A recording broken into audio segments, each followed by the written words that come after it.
Okay, I'm going to cover them up.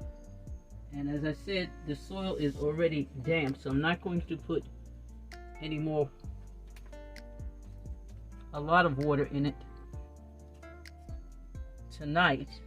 I'm going to let them stay in the greenhouse overnight because they say we may have a storm. I don't know. But I'll just put a little bit of water so it'll settle into the soil. And of course these cups have holes at the bottom, so any excess water is going to drain. So there you have it.